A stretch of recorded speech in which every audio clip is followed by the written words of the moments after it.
आज रोकठोकमध्ये थडग्यातला औरंगजेब जिवंत केला असं लिहिलं. त्यात तुम्ही लालकृष्ण अडवाणी यांची परिस्थिती पाहिलं आणि त्यांना खेद झालाय, त्या शहाजहानची आठवण आल्याशिवाय राहत नाही. तसंच तैमूरचा देखील उल्लेख केलेला आहे. मग त्यात चुकीचं काय? तुम्हाला आक्रमक जे आहेत या देशावर राज्य हल्ला करणारे त्यांच्याविषयी प्रचंड तिटकार असं दिसत आहे. म्हणजे औरंगजेबाची कबर उखडून टाका, जे आमच्या मराठ्यांच्या पराक्रमाचं स्मारक आहे. पण त्याच वेळेला ज्याने या देशामध्ये सगळ्यात जास्त हिंसाचार, हत्या, मंदिरं पाडली तो तैमूरलंग, त्याच्या नावानं एक फिल्म स्टार आपल्या मुलाचं नाव ठेवतो आणि प्रधानमंत्री मोदी त्या तैमूरचं कौतुक करतात. तैमूर कहाँ है विचारतात, तैमूर कैसा है विचारतात. जेव्हा हे भेटायला गेले होते कोणते सैफ अली खान वगैरे, त्याची बायको करीना, तेव्हा प्रधानमंत्र्यांना चिंता वाटली, अरे तैमूरला का नाही आणलं? तैमूरला मी उचलून घेतलं असतं, त्याची पप्पी घेतली असती. मग तैमूर तुम्हाला चालतो आहे? हे जे हिंदुत्ववादी आहेत त्यांना तैमूर चालतो आहे. इतरही आता लालकृष्ण अडवाणी, त्यांची अवस्था ही शहाजहानसारखीच झालेली आहे ना. ते सुद्धा म्हणजे लालकृष्ण अडवाणी हे या देशातल्या सध्या जे हिंदुत्ववाद तुम्हाला दिसतो आहे, राम मंदिर दिसतो आहे, त्याचे शिल्पकार आहेत. त्यांनी हे सगळं शिल्प उभं केलं हिंदुत्वाचं.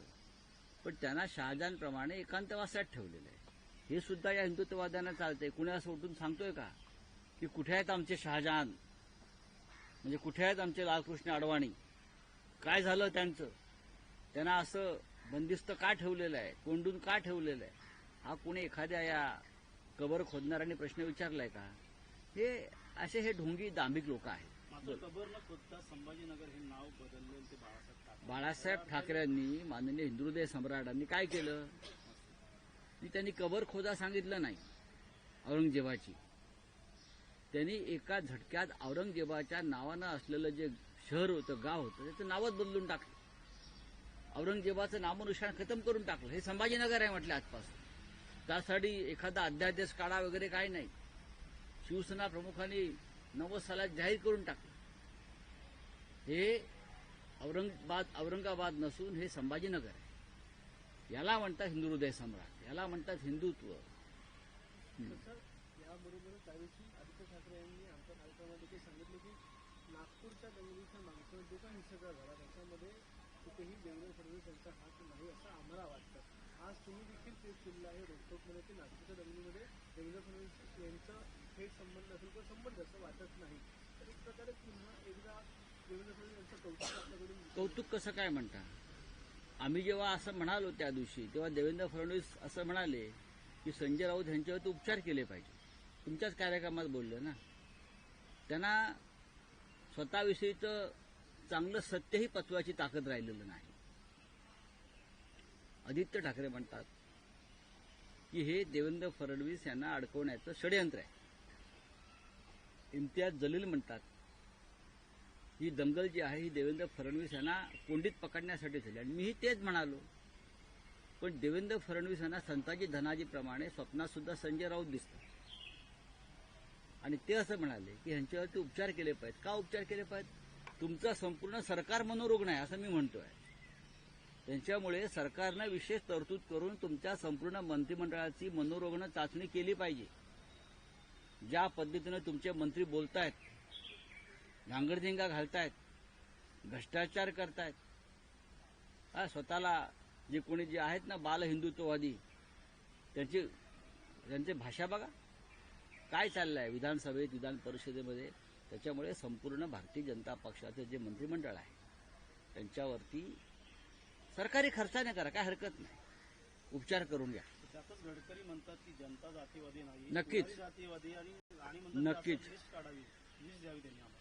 नितीन गडकरी यांनी जे सांगितलेलं आहे त्यात तथ्य आहे. जनतेला धर्मांध आणि जातीयवादी बनवण्याचा एक लॅबोरेटरी भारतीय जनता पक्षाने उघडलेली आहे. अजिबात जनता या राज्याची जातीयवादी नाही. पण पुढारी आणि विशेषतः भारतीय जनता पक्षाच्या पुढाऱ्यांनी या महाराष्ट्रात गेल्या काही काळापासून धर्मांधता आणि जातीयवादाचं विष पेरण्याची ही सुरुवात केली. उद्धव ठाकरे मुख्यमंत्री असताना सगळ्यात जास्त गाजलेली केस जी होती सुशांत राजपूत यांची, तर त्यांचा क्लोजर रिपोर्ट का सीबीआय दाखल केलेला आहे न्यायालयात? कारण त्यात असं म्हटलेलं आहे की सुशांत राजपूत यांची आत्महत्याच होती, त्यांचा खून नव्हता झाला. आत्महत्या झालेली त्यांची याच्यावर शिक्कामोर्तब सीबीआयने स्वतः केलेलं आहे. तीच केस जी आहे दिशा सालियांची देखील कनेक्टेड होती आणि याचमुळे सुशांत राजपूत यांच्या आत्महत्येवरही प्रसिद्धीने निर्माण झालं होतं की त्यांचा खून झाला की काय. काल नारायण राणे यांनी देखील म्हटलेलं आहे की त्यांचा खून झाला की नाही चेक करा पुन्हा एकदा, त्यांच्या नोकऱ्याला विचारतो म्हणजे खून झाला होता की नाही. काय वाटतं? उद्धव ठाकरेचे देखील दोन फोन त्यांना केले होते नारायण कोंडीत राणेंना. पकडण्याचा प्रयत्न केला गेला होता या केसमुळे. आता त्याच्यामध्ये निष्पन्न आलं की ते आत्महत्या होती. बघा, या दोन्ही आत्महत्याच आहेत. हे वारंवार सिद्ध झालं आहे, स्पष्ट झालेलं आहे. पण राजकीय बदनामीचा कट आपल्या विरोधकांचा करण्यासाठी, विशेषतः ठाकरे कुटुंबियांचा, या दोन्ही आत्महत्यांना कधी हत्या आहे, कधी अमुक आहे, कधी तमुक आहे, अशा पद्धतीचा रंग देण्यात आला. 5 वर्षानंतर दिशा सालियांच्या वडिलांना काही लोकांनी पुढे केलं आणि याचा तपास पुन्हा करावा यासाठी याचिका त्यांनी कोर्टात नेली. सुशांत सिंग राजपूत प्रकरणात तर अख्खा देश आला, पार्लमेंटपर्यंत राजकारण म्हणजे जसं औरंगजेबाचं राजकारण चाललं आहे तसं मृतांचं राजकारण हे चाललेलं आहे. मृतांनाही सोडत नाहीत भारतीय जनता पक्षाचे लोक. आणि विशेषतः चांगल्या घरातली ज्या व्यक्ती मरण पावते, हे दुर्दैव असतं, त्याचे राजकारण करतात आणि त्याच्यामध्ये त्या बदनामीमध्ये अनेक चांगल्या घरातल्या लोकांना त्यांच्यावर चिखल फेकून त्यांना बदनाम करण्याचं अलीकडचं राजकारण हे भारतीय जनता पक्षानं सुरू केलेलं आहे. अनेक प्रकारात सगळ्यांना आता त्रास होतोय, सगळ्यांना त्रास झालेला आहे. पण भारतीय जनता पक्षाचा हेतू काही सफल होत नाही. आमच्यासारखे लोक, ठाकरे परिवारासारखे लोक, अनिल परबांसारखे लोक ठामपणे खंबीरपणे लढत उभे आहेत. लेकिन सर कल की प्रेस कॉन्फरन्स घेतली होती त्यामुळे त्यांनी पुन्हा एकदा 2 संभाषणं सांगितली, 2 कॉल केले होते उद्धव ठाकरे यांनी आणि ते कॉलमध्ये संभाषण देखील सांगितले की आदित्य ठाकरेंचं नाव तुम्ही पत्रकार परिषदेमध्ये घेत जाऊ नका, कसं काही नाव टाळायचा प्रयत्न करा, असं 2 वेळा उद्धव ठाकरेंनी माझं या विषयावरती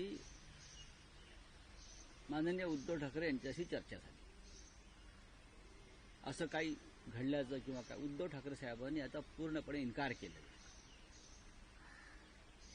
असा कोणताही फोन या संदर्भात नारायण राणे यांना झालेला नाही आणि हे संभाषण झालेलं नाही. मिलिंद नार्वेकर यांच्याशी माझं बोलणं झालं. ते म्हटले मी कधी कोणाला फोन लावून दिला नाही. आता जी यातले प्रमुख व्यक्ती आहेत, नारायण राणे ज्यांचा उल्लेख करतात, त्यांनीच सांगितलेलं आहे की अशा प्रकारचे कोणतेही संभाषण झाल्याचं मला दिसत नाही, झालेलंच नाहीये. तेव्हा नारायण राणे हे कशाच्या आधारावरती अशा प्रकारची वक्तव्य करतायत इतक्या वर्षानंतर, ते समजून घेणं गरजेचं आहे. काय त्यांची प्रकृती बरी नाही आहे का, तर त्यांच्यावरती थोडंसं पाहावं लागेल. कारण 70 पार केली आहे आणि आम्हाला त्यांच्या प्रकृतीची चिंता वाटते. पण माननीय उद्धव ठाकरे आणि मिलिंद नार्वेकर जे आता सध्या आमदार आहेत, त्यांनी स्पष्ट शब्दात सांगितलेलं आहे की अशा प्रकारची कोणतेही संभाषण फोनवर झालेलं नाही. किंबहुना नारायण राणे यांना जेव्हा अटक केली, त्यांनी जेव्हा मुख्यमंत्र्यांवरती जे भाष्य केलं त्यानंतर त्यांना जी अटक केली, तर त्यांच्यासाठी त्यांच्या कुटुंबातून फोन आले होते उद्धव साहेबांना, जरा सांभाळून घ्या, त्यांची प्रकृती बरी नाही, त्यांना काही विकार आणि त्रास आहेत. आणि त्यानंतर संध्याकाळी उद्धव साहेबांनी त्यांना पोलिसांना सूचना देऊन त्यांना सुटका करायला आला. केंद्रातून फोन आले, अमित शहाचा फोन आला होता उद्धव ठाकरे साहेबांना त्यासाठी, किंवा हमारे केंद्रीय मंत्री हे जरा संभाल केले ना. त्यांच्या कुटुंबियांचे फोन होते राणेंच्या. आता ह्या गोष्टी काढायच्या असतात का? पण तुम्ही काढल्यामुळे हे आम्हाला सांगावं लागतं. ही दुर्दैव या महाराष्ट्रात व्यक्तिगत चर्चा सुद्धा अशा प्रकारे खोटा मुलामा देऊन बाहेर काढल्या जातात 5 वर्षांनी 10 वर्षांनी. मग असं काढायला गेलो आपण तर प्रत्येकाचेच काही ना काहीतरी संबंध कुठेतरी असतात, चर्चा घडत असतात. महाराष्ट्रामध्ये असं वातावरण कधीच नव्हतं. राजकीय विरोधक आणि सत्ताधारी यांच्यामध्ये एक संवाद कायम होता. आणि कोणतीही कारवाई ही कुटुंबापर्यंत जात नव्हती किंवा कुटुंबाची बदनामी होत नव्हती. दुर्दैवानं गेल्या 10 वर्षामध्ये नरेंद्र मोदी अमित शहाचं राज्य आल्यापासून संपूर्ण देशामध्ये हे अशा प्रकारचं घाणेरडं दळभद्री राजकारण सुरू झालेलं आहे. बोलिये. तर जयकुमार गोरे म्हणतात माझं कोणी वाकडं करू शकत सर, नाही रोखतो. जेव्हा माझ्या सर, पाठीचे दिल्ली हाईकोर्ट किती के काळ्या जो भावल्या जज है, बांधल्या उनके तरी घर पे कैश जली हुई बरामद हुई है. बड़ी शॉकिंग सी घटना है. क्या कहना चाहेंगे? क्या कहेंगे, उसके ऊपर हम 2 दिन से बोल रहे हैं. अब चीफ जस्टिस ऑफ इंडिया ने एक 3 मेंबर कमेटी का गठन किया है और एक वीडियो भी अपलोड किया है, आपने देखा होगा. जस्टिस वर्मा के घर में जो कैश मिली है और कैश को आग लगी है, कैश जल गई है, वो एक वीडियो दिल्ली पुलिस कमिश्नर ने भी अपलोड किया है और चीफ जस्टिस ने भी अपलोड किया है. तो बहुत सी बातें सामने आ रही है ना, लेकिन ये किसके कार्यकाल में हो रहा है? न खाऊंगा न खाने दूंगा कहने वाले नरेंद्र मोदी जी के समय में इस प्रकार से हमारी जुडिशियरी में एक जज के घर में इस प्रकार से 15-15, 20-20 करोड़ मिल रहा है. लगता है कि एक दिन की कमाई है. सब लेकिन इस चीज को ऐसा बताया जा रहा है कुछ मात्रा में मिला है. ये मात्रा का जो आंकड़ा है वो बताया नहीं जा रहा. मात्रा मीन्स ऐसा है, ये मात्रा एक दिन की कमाई का है हाईकोर्ट जज के. ऐसे लोग बोल रहे हैं दिल्ली में. दिल्ली में था जो आंकड़ा आया है, जो मात्रा आई है 15 करोड़ कुछ नहीं दिल्ली में. ऐसी भी दिल्ली की अगर ये चर्चा है जुडिशियरी के बारे में तो ये बहुत गंभीर बात है. इसलिए तो मैं कहता हूं कि शिवसेना को न्याय क्यों नहीं मिला सुप्रीम कोर्ट में. उसका कारण ये है, न्याय व्यवस्था दबाव में है और न्याय व्यवस्था भ्रष्ट है. इसलिए हमारे जो 40 विधायक जिसने 10th शेड्यूल का उल्लंघन किया और पार्टी छोड़ी, उनको प्रोटेक्शन दिया सर्वोच्च न्यायालय और एक घटनाबाह्य सरकार, अनकॉन्स्टिट्यूशनल सरकार को भी समर्थन दिया सर्वोच्च न्यायालय ने. उसका कारण यही है जो कल आपने एक बंगले में जो कैश मिली है, ये कारण है. सर, एक तरफ दिशा सालियान के पिताश्री ने फिर से पिटीशन दाखिल किया है और दूसरी तरफ कल सुशांत सिंह राजपूत केस का क्लोजर. बात ऐसी है, ये भारतीय जनता पार्टी के लोग अपने विरोधियों को बदनाम करने का कोई मौका नहीं छोड़ते. हाँ, ये ढोंगी लोग हैं. क्या है, दोनों केसेस में सीधा रिपोर्ट आया था और जांच हुई थी, आत्महत्या है, सुसाइड है. ये बार हुआ है, फिर भी किसी को पकड़ लेते हैं और पिटीशन करवा लेते हैं. बात ऐसी है भाई, अगर भारतीय जनता पार्टी की नाड़ा खोलेंगे तो पूरे नंगे हो जाएंगे. लेकिन राजनीति में ये बात नहीं चलती. कुछ चीजें संभाल कर रखनी चाहिए, खास करके अपनी फैमिली को, किसी के फैमिली को आप राजनीति में और बदनामी के शिकार मत बनाइए. सर, लेकिन इसीलिए राणे साहब कहते हैं कि कॉल किया था उद्धव. कोई कॉल नहीं किया. मैंने उद्धव ठाकरे जी से बात की, उद्धव जी ने कहा, इनकार किया, ऐसी कोई बातचीत हमारी नहीं हुई है. आप झूठ बोलने का भी एक मर्यादा होती है. ऐसा कोई कॉल नहीं हुआ है. जिसने कॉल लगाया था मिस्टर नार्वेकर, उसने भी कहा मैंने ऐसा कोई कॉल लगा के नहीं दिया है. सर, सामना में आपने कहा है, अडवाणी के बारे में कहा है, तैमूर के बारे में कहा है. नहीं, औरंगजेब की जो कब्र खोदना चाहते हैं, उखाड़ना चाहते हैं कि उनको वो मुगल आक्रांत है, उनका नामो निशान मिटाना चाहते हैं, तो तैमूर को कैसे ये लोग सहन कर रहे हैं. प्रधानमंत्री तो तैमूर का इंतजार कर रहे थे पीएम हाउस में. जब पूरा कपूर खानदान सैफ अली खान के साथ मिलने गया तो प्रधानमंत्री ने पूछा, तैमूर कहाँ है भाई? क्या तैमूर को आप दूध पिलाने वाले थे? हमने तो तैमूर के बारे में कुछ नहीं कहा, आपके पार्टी के लोगों ने विरोध किया था. तो तैमूर चलता है. जिस तरह से औरंगजेब ने अपने बाप को, शाहजहां को कैद किया था, उस तरह से आज अडवाणी भी कैद है. तो उनकी भी चिंता करिए. चलिए. गडकरी जी ने कहा कुछ नेता जो है वो जातीय राजनीति कर रहे हैं. नारायण राणे कहते हैं हम लिस्ट मांग रहे हैं उनसे. बात ऐसी है, गडकरी साहब एक सीधी राजनीति करने वाले नेता इस देश में. जो आता है मुंह में बोल देते हैं, तो जहर नहीं फैलाते. मैंने देखा है, गडकरी साहब की बात 100% सही है. इस देश की जनता, इस राज्य की जनता जातीयवादी नहीं है.